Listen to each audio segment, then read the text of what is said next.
Theme தனன திறனா.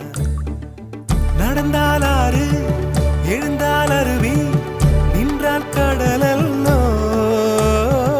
சமைந்தால் குமரி மணந்தால் மனைவி பெற்றால் தாயல்லோ.